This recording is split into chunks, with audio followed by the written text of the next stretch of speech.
Llegamos a Parashá Bo con la energía de esas tres. Bueno, Mirencita, ¿estás preguntando algo? Pregúntame,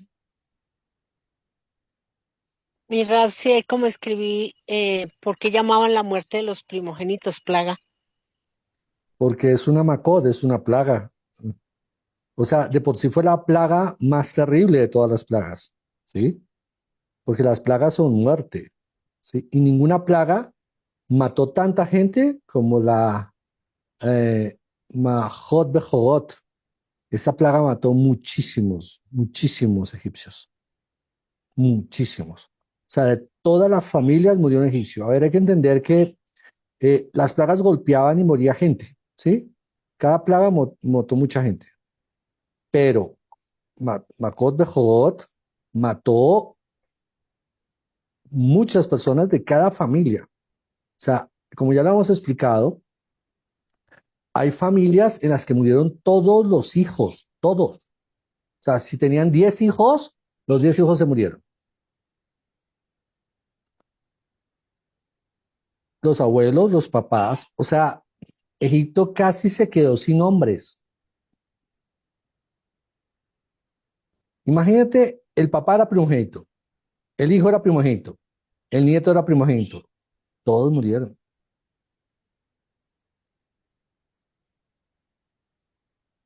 Fue una plaga terrible. Hay familias donde no quedó vivo un solo hombre, todos murieron. Eso no había pasado con ninguna de las otras plagas. En las otras plagas moría gente aquí, moría gente allá, pero aquí ninguna familia egipcia se salvó, ninguna. Todas vieron morir a sus seres queridos.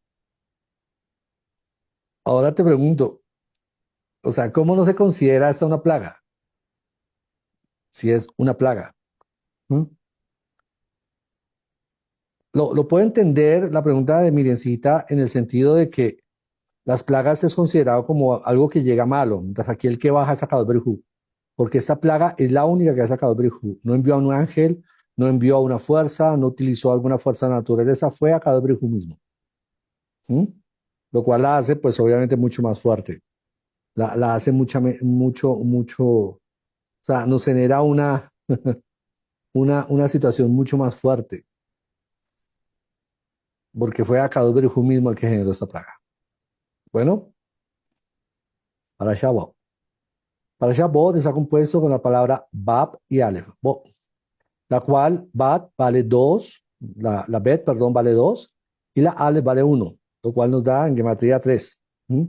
2 más uno, 3. Y curiosamente son las tres plagas finales. Bueno, pregunta, ¿por qué Akadosh separó las plagas? ¿Por qué 7 y 2, 7 en Baerab y 2 en Bo? ¿No era más fácil las 7 plagas, las 10 plagas, perdón, en una sola parasha? Nada, sabíamos del estudio de la parasha. No, porque aquí desde el principio aprendemos que estas plagas fueron de un nivel mucho, mucho, mucho, mucho más fuerte. Aquí tenemos que volver otra vez a Parashá Baerab, porque, primero porque nos toca revisar como todas las plagas, ¿no?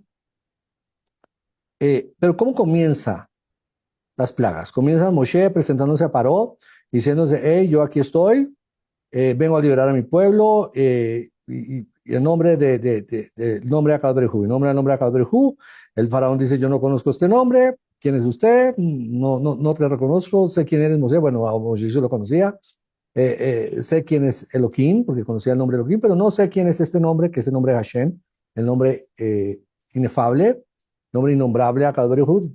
Moshe no nombraba, obviamente era Moshe. Entonces lo nombraba y dijo, este no lo conozco. ¿Mm? ¿Quién es? Muéstramelo. Y Moshe, ¿qué hace? Coge la vara que tiene en la mano, la vara, la tira y se convierte en una serpiente. Ya hemos aprendido que esto es lo que sucede. La vara, el faraón hace lo mismo y las varas del faraón se convierten también en serpientes. Y ahora viene la vara de Moshe, se convierte otra vez en vara y se come las serpientes de los egipcios. Bueno, hasta ahí habíamos explicado una parte de esto, pero ¿por qué tenemos que volver a nombrar eso? porque cuando viene estas plagas, las últimas tres, Moshe Rabbeinu llama eh, a Faraón, o a Kadosh Baruj Hu, llama a Faraón la serpiente de Egipto. ¿Mm? La serpiente de Egipto. Eh, y aquí hay algo de lo cual no profundizamos en Parashat Varay, que quiero profundizar esta vez. Y es el sentido de que la palabra que aparece cuando la vara se convierte en serpiente no es Nahash, no es serpiente. Repito, cuando él bota la vara no se convierte en una Nahash, no se convierte en una serpiente. Siempre decimos que se convierte en una serpiente y todo, para dar la explicación, porque si nos ponemos a decir cómo dice, porque lo que realmente dice es Tanin. Se convirtió en Tanin, ¿cierto? Tab, Nun, Yud, Nun, Sofiot, Tanin. Se convirtió en Tanin. ¿Qué es un Tanin? Es un nombre muy complejo. El Zohar nos refiere todo una porción de soja que está determinada a los Tanin de la Parashabo. Y se nos refieren que estos son las criaturas o los poderes que operan en la tierra, que canalizan el poder de los cielos. Y que cuando Moshe tiró la vara, no se convirtió en una serpiente, se convirtió en un tanin. Hoy la palabra tanin en hebreo se puede referir a un cocodrilo. Si quieres decir cocodrilo en hebreo, dices tanin. Porque sabemos que los tanin, los cocodrilos, es un tipo de tanin. ¿Sí? ¿Qué es un tanin? Está escrito en el cuarto día de la creación, cuando Kadosh Baruj Hu creó los monstruos marinos de gran tamaño, entre ellos el Behemoth, que era un animal grande y colosal, que su cola era como un cedro de 100 metros de longitud. ¿Sí? Tenemos a Leviatán, que es un pez, no es una serpiente, es un pez que habita el mar de un tamaño colosal. Viene a ser como un continente. Es una cosa abismal, del tamaño de lo grande de este tanín. Tenemos a Ra, que era la serpiente de Egipto, que sabemos que habitaba, un tanín habitaba el Mar Rojo y otro tanín habitaba el Nilo, que no eran serpientes. A nuestro haber, hoy en día, les podríamos llamar dinosaurios, porque eran reptiles de gran tamaño, o más exactamente dragones, porque la descripción que nos da el Midrash del tanín es un dragón. En la antigüedad se habla mucho de ellos. Es un dato curioso. Todas las culturas a nivel mundial, culturas totalmente desconectadas, hay un culto a los dragones.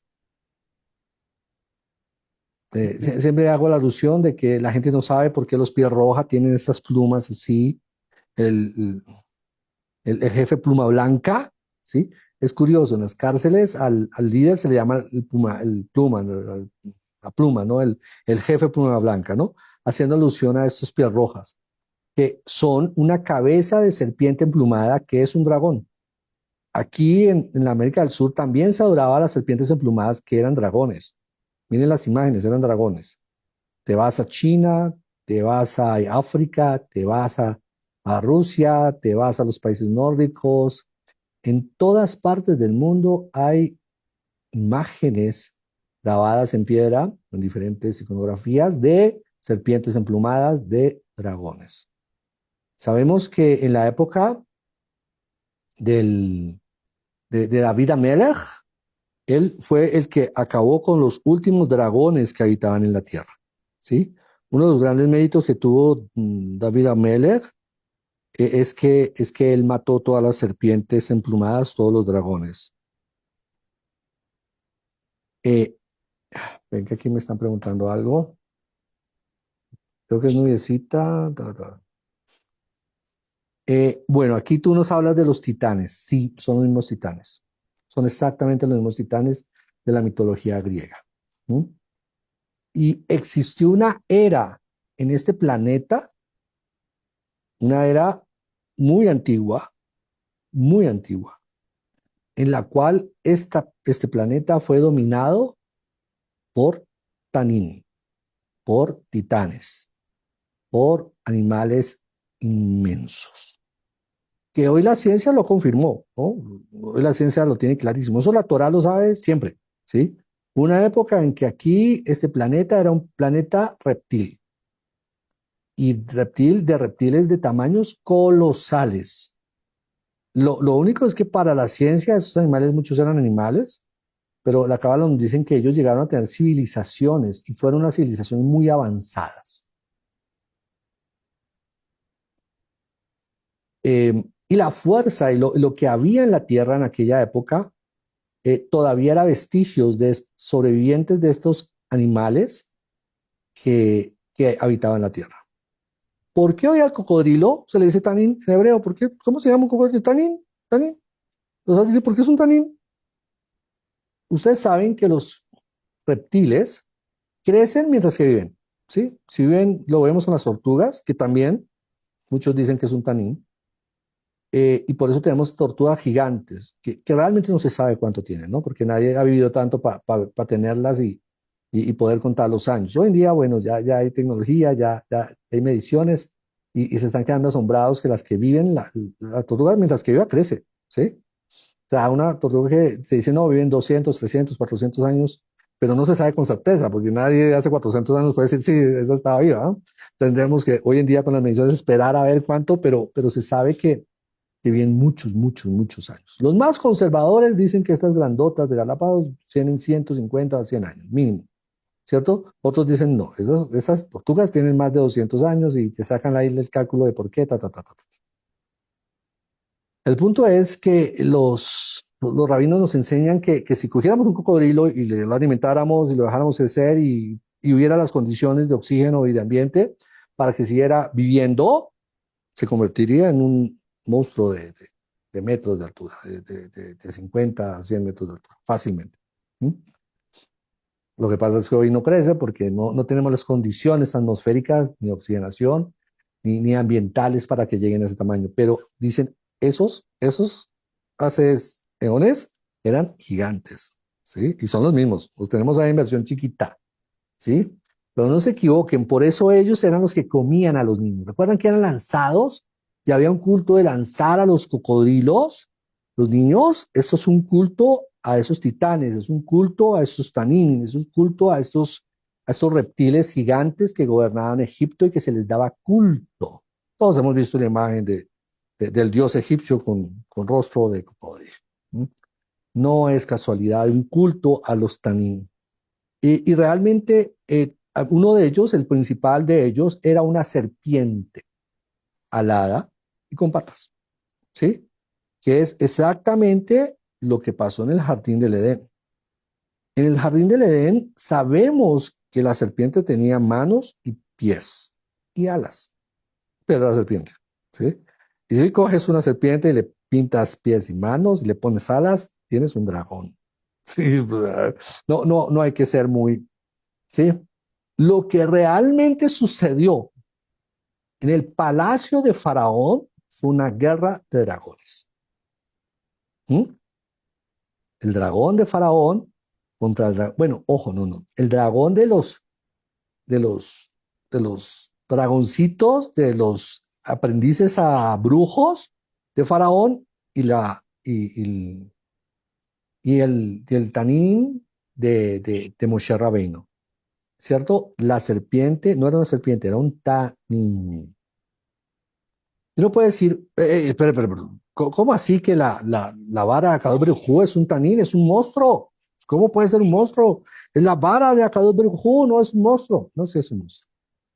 Se sabe bien que el árbol de la vida es con una derecha, con una izquierda y con una central, que las tres son, ya lo hemos explicado, una serpiente de columna derecha, una serpiente de columna izquierda, la serpiente del bien, que llamada Mashiach, la serpiente del mal, que llamada Satán, y la vara de la mitad en la cual las dos se enroscan, ¿cierto?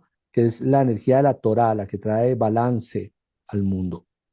Por eso siempre hago alusión de esta imagen de la arquetípica de la medicina, que hace alusión a dos serpientes enrosadas en una vara, que no es ni más ni menos que el árbol de la vida. ¿Mm? Y en Cábala se estudia el árbol de la vida como una serpiente, pero no una serpiente serpiente, sino un dragón. Ahora bien, ¿qué pasa en esta parashá? ¿Qué pasa en Parashá Bo? Vemos que el nivel sube, porque el nivel de amenaza, hay un momento antes de la parashá de Hoshen que llama al faraón y le dice, mire, no te vuelvas a presentar aquí, Moshe, porque si te vuelvas te mato. ¿Mm? ¿Por qué? Porque ya estaba en un nivel y realmente Moshe le da temor. Dice, ¿por qué Dios le tiene que decir a Moshe, Bo paró, ven a paró? Porque sabemos que la palabra ven, Bo es ven. ¿Sí? Ven, si yo te llamo, digo, ven, ven, ven, ven, entonces ven. ¿Sí? Porque es ven a paró. ¿Mm? Así funciona.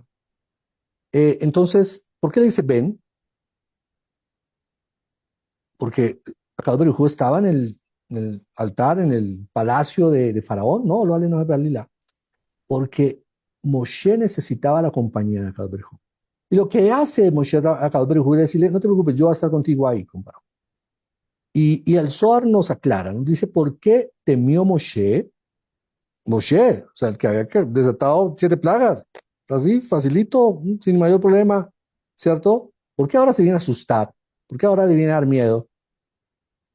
Porque ya vio que los niveles elevados, él no podía, no podía. O sea, ya estaban fuera de su liga, ¿sí? Ya estaban fuera de su nivel, porque él vio el nivel de Tanini a los que se tenían que enfrentar. Aquí los sabios nos dicen que el Zohar nos dice que hay cada uno de las Sefirot es un río del árbol de la vida. Y cada una de esas Sefirot, que son ríos del árbol de la vida, contiene una serpiente, un tanín. No, no Nehash, una serpiente, un tanín, que opera en ese río, el cual el río es el cielo, el tanín es la tierra. O sea, el mundo espiritual opera como un río, el mundo material opera como un tanín. Es curioso porque nos dice la Torá que Dios creó los tanín para recrearse. El libro de Job dice esto, ¿no? Job, el famoso Job. Hay una porción en Job cuando él está hablando con Akadosh Baruj Hu y discuten con relación a los tanín, a esos animales inmensos. El libro de Job revela unos secretos increíbles.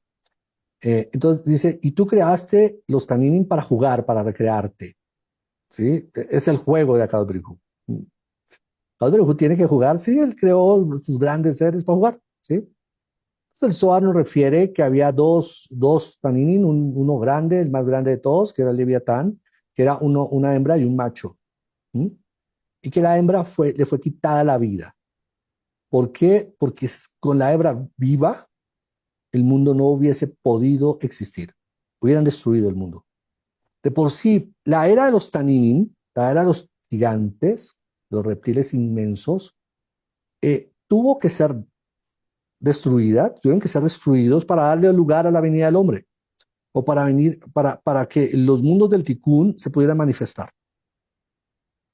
Entonces, es curioso porque la ciencia hoy dice que hubo la era de los dinosaurios. Hace 65.000 millones de años los dinosaurios habitaban la Tierra, eran gigantes y gigantes gobernaban el mundo. Y entonces hay un asteroide y pum, acabó con todos y entonces la Tierra volvió y se restableció y bueno, tenemos todas las especies que tenemos hoy, que el animal que se convierte en el líder es el mamífero, y entonces tenemos el mundo que tenemos hoy con las especies que tenemos hoy. Bueno, qué chévere. La Torá nos dice una historia muy parecida, el Zohar nos dice una historia muy parecida, en una época en este planeta que el mundo estaba regido por seres de gran tamaño, y esos seres gobernaban este planeta y era imposible que otra especie existiera. O sea, no podían darle espacio al ser humano aun cuando ya había seres humanos en esa época. Ojo, aquí también tengo que aclarar una cosa. Hay que entender que cuando Adán bajó a este mundo, ya habían, ya habían humanos aquí, ¿sí?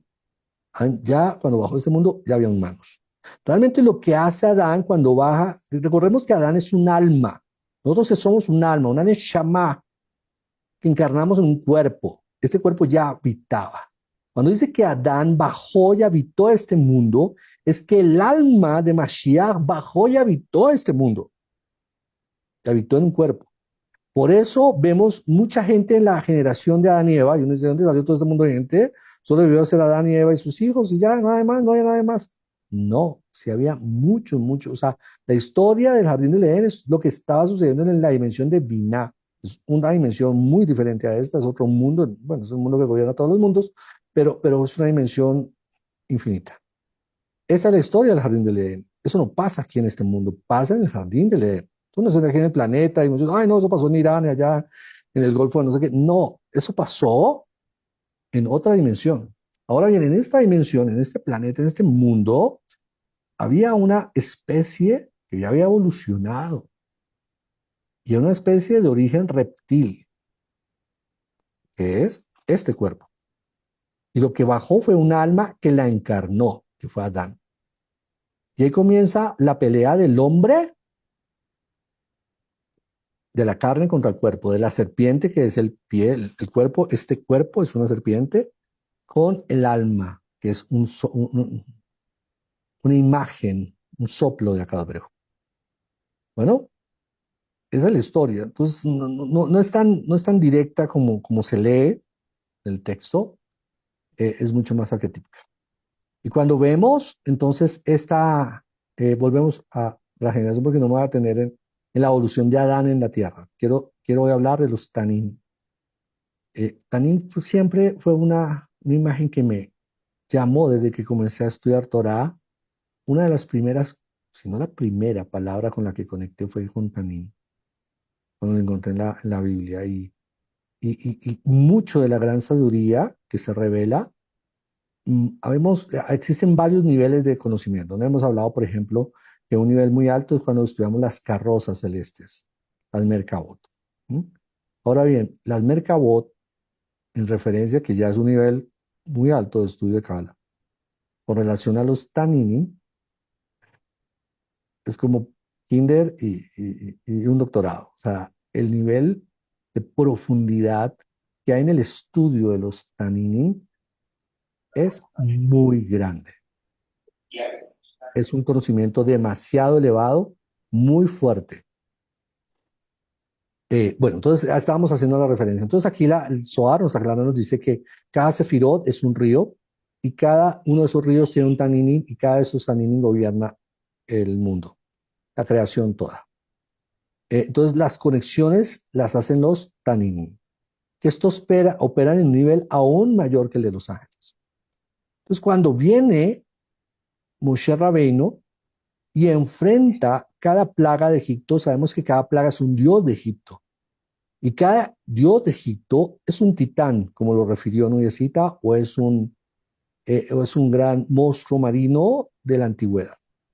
Y aquí hay una separación que nos enseña el Zohar, y es que están los tanines de tierra y los tanines de agua. ¿Mm? Lo cual podríamos pensar que el tanín de agua, o el monstruo de agua, es mucho más fuerte, porque quien habitaba, por ejemplo, el Mar Muerto, es un tanín de agua. Eh, y quien habitaba y quien tenía el poder del Nilo, por eso se había dado un culto al Nilo, era el Tanín del Nilo, que es un Tanín también de agua. Entonces, el Zohar nos dice no, los Tanín más poderosos son los Tanín de tierra, sobrepasan en poder a los Tanín de agua. Y Moshe pelea con Tanín de agua. El Tanín del Nilo, recuerda cuando golpea el Nilo con la vara y el Nilo se vuelve sangre. El Midrash nos dice, no se volvió sangre, es que cuando la vara de, de Aarón, de Moshe, golpea el Nilo, es el Tanín de Moshe, la serpiente de Moshe, mata a la serpiente del Nilo. Y como es tan grande como todo el Nilo, entonces inmediatamente todo el Nilo se mancha de sangre, porque todo el Nilo eh, estaba tomado, estaba poseído, estaba lleno de una serpiente, de este reptil, de este dragón que cubría todo el Nilo. Y cuando se vuelve sangre es que mata a todo a toda la serpiente del Nilo. Por eso la aflicción de Faraón, porque mató su mayor Dios. Y si se dan cuenta, esta plaga es capital, porque es la primera, y está muy vinculada a a la última plaga, que es la plaga del Mar Rojo, que también se vuelve rojo cuando pasa Moshe Rabbeinu, que es un mar normal, o cuando llama el mar de juncos, porque en hebreo es Yan Sud, mar de juncos, no mar rojo, no es Yan Dan, no es mar rojo, es Yan Suf, mar de juncos, haciendo alusión a unos juncos, a unas plantas rojizas que tinturan de rojo el río. El mar, digo, el mar. Hasta el día de hoy todavía hay plantas de estas y pasas y ves un poquito rojizo ahí en las orillas. Pero los sabios dicen, no se equivoquen, cuando se abrió el mar y pasó cada tribu en cada uno de sus caminos y que en la mitad se unió y se hizo un solo camino, el mar se volvió rojo. Por eso, aun cuando es un error decir mar rojo, porque no se llama mar rojo, sino mar de juncos, más Yansú, hoy en día llamado mar rojo, y se dice que es por eso, porque cuando Israel cruzó se volvió rojo. ¿Y por qué se volvió rojo? Exactamente por lo mismo, porque cuando Israel atravesó, mató, despedazó, y eso lo dice Eliao en una de sus profecías, que el cruce del Mar Rojo, Moshe atravesó, cortó con su espada, que es su maté, la serpiente errada. Eh, Natalia, ¿estás preguntando algo? ¿Estás levantando la mano o se te levantó? Yo, Roy. No, pero te la voy a hacer al final. Qué pena. Ah, dale, dale, dale. Bueno, entonces, entonces fue el corte del tanín. Entonces, cada plaga que mata a un tanín, ¿sí? Mata a una de los príncipes de Egipto. Y cada uno está vinculado con un príncipe de Egipto. Ahora bien, esos príncipes, ¿qué eran? Ellos habían tomado la energía, de donde tomaban la energía, es de los 10 enunciados de Akadosh Baruj Hu, de los 10 dichos de la creación con las que Akadosh Baruj Hu creó los cielos y la tierra. Y de ahí tomó su poder, de ahí tomó su fuerza. Y por eso esta energía tenía que ser quitada, tenía que ser quitada la energía de estos seres, porque estos seres estaban tomando una energía que no les correspondía. Ahora quiero aterrizar un concepto. ¿Por qué dice la Torá que ahora Moshe, después de convertir el río, la plaga de Dan, en sangre, tenía que ir a cada recipiente y convertirlo en sangre? ¿Qué significa eso? ¿Por qué cada recipiente? Tenía que ir, vaya a todas las vasijas. Bueno, primero le dijo, vaya a los manantiales, a los ríos, a las lagunas, a los lagos, a las vasijas y a las ollas, y vaya, convierta donde hay agua y conviértalas en sangre. ¿Qué es esto? Esto corresponde a las almas. Las almas, las personas, los hijos de Adán, son llamadas vasijas en la Torá. Recuerden, eso es un código. Cuando la Torá se refiere a las vasijas del Bet Amidash, a los utensilios del templo, ¿de qué está hablando? Dice, y ningún utensilio, ninguna copa del templo era una igual a otra. Todas eran diferentes. Y cuando dice, en la época de Nabucodonosor, cuando Nabucodonosor dijo de Nabucodonosor, hace profanación y toma de las copas del templo, y entonces sale una mano, y bueno, y es la caída esa vez del imperio de Babilonia, de Babel. ¿Por qué sucede esto? Porque entonces la Torah el Tanakh nos advierte que esto se vivió a que tomaron las copas. Es lo mismo que pasó en Purín, ¿no? Y vamos a estudiar eso en Purín. Porque en Purín también pasa lo mismo, ¿cierto? Artajerjes toma las copas del templo para profanarlas y tomar vino impuro y hacer un montón de cosas profanas, orgías y cosas ahí, de hechicerías y brujerías con las copas de Akadosh Baruj Hu. Entonces, ahora bien, ¿Akadosh Baruj Hu está tan preocupado por las copas? No. Bueno, sí. Las copas somos nosotros. Las copas de Akadosh Baruj Hu somos nosotros. Nosotros somos las copas de Akadosh Baruj Hu. Las copas que Él quiere salvar somos nosotros. Los recipientes a los que se refiere a Akadosh Baruj Hu, a Moshe Rabino, vaya y tóquelos y convierta sus aguas en sangre, es matar el tanín, los demonios que cada persona tiene en su vida. ¿Y de dónde viene el mundo de los demonios? De estas energías que habitaron en los mundos del caos y que fueron destruidas físicamente, pero su espíritu permaneció, su alma permaneció. Claro, espíritu, sí, es la palabra correcta. Y por eso quedaron espíritus errantes. Y esas son las que poseen las personas. Y toda persona que hace mal en la tierra, cualquiera que éste sea, siempre está influenciado por una serpiente, por uno de sus monstruos, que tienen como propósito destruir al mundo. ¿Por qué odian tanto a la humanidad?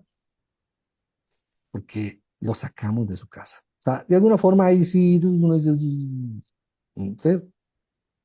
Ahora, ¿y por qué lo sacamos de su casa? O sea, uno puede decir, bueno, los invasores somos nosotros. Realmente este era un planeta reptil. ¿Qué hacemos nosotros acá? Les quitamos su lugar. Porque la Torah dice que las riquezas del malo son para el justo. El Baruj Hu muchas veces deja prosperar al perverso para darle a los justos la riqueza. ¿Qué fue lo que pasó en Canaán? ¿Por qué Canaán era una región tan poderosa, tan próspera? ¿Por qué tenía unos edificios enormes, unos castillos, casas súper lujosas? ¿Por qué Akadosh permitió que prosperara Canaán? Si eran los malos, porque quería que dejaran todo construido para cuando llegara Israel estuviera todo el trabajo hecho y no tuvieran que trabajar.